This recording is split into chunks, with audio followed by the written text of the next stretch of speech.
Hello guys, എല്ലാവർക്കും ഈദ് മുബാറക്ക്. എല്ലാ വർഷത്തെയും പോലെ ഈ വർഷവും നമുക്ക് പെരുന്നാൾ ക്ഷണം ഉണ്ടായിരുന്നു കേട്ടോ. അപ്പോൾ അവിടെ ചെന്ന് നമ്മൾ നല്ല ചിക്കൻ ബിരിയാണിയും ബീഫ് റോസ്റ്റും ചമ്മന്തിയും പപ്പടവും കൂട്ടി ഒരു പിടി പിടിച്ച് അതിനുശേഷം ഒരു മാംഗോ പുഡിങ് കഴിച്ചിട്ടുണ്ടായിരുന്നു കേട്ടോ. അടിപൊളിയായിരുന്നേ. പെരുന്നാളായിട്ട് ഫുഡ് മാത്രം കഴിച്ചിരുന്നാൽ പോരാലോ, എവിടേക്കെങ്കിലൊക്കെ പോകണ്ടൊന്ന് കറങ്ങാൻ. അങ്ങനെ ഞങ്ങളും പോയി തൃശ്ശൂരുള്ള ശോഭാ സിറ്റിയിൽ. നമ്മുടെ കിയാമിൻ്റെ അവൻ്റെ ഫേവറേറ്റ് പാട്ടൊക്കെ വെച്ച് ഡാൻസ് കളിക്കുന്നതാണ് ഈ കാണുന്നത്. ഏകദേശം 1 മണിക്കൂറുണ്ട് കേട്ടോ നമുക്ക് ശോഭയിലേക്ക്. അതുകൊണ്ട് തന്നെ നമ്മളൊരു ചായയൊക്കെ കുടിച്ചു പതുക്കെ റിലാക്സ് ചെയ്തിട്ടാണ് പോയത്.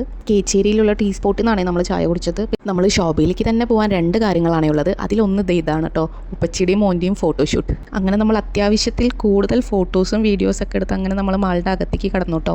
നമ്മളൊരു മൂവി കാണാൻ വേണ്ടിയിട്ടാണ് മെയിനായിട്ട് ശോഭയിലേക്ക് വന്നത്. ഇപ്പം തന്നെ ഒരുവിധ ആൾക്കാർക്ക് ഏതാ മൂവി എന്ന് മനസ്സിലായിട്ടുണ്ടാവും. അത് തന്നെ നമ്മുടെ ആട് 3. അങ്ങനെ ഷാജിപ്പാപ്പനെയും പിള്ളേരെയൊക്കെ കണ്ടിട്ടാ. ആ മൂവി എങ്ങനെയുണ്ട്?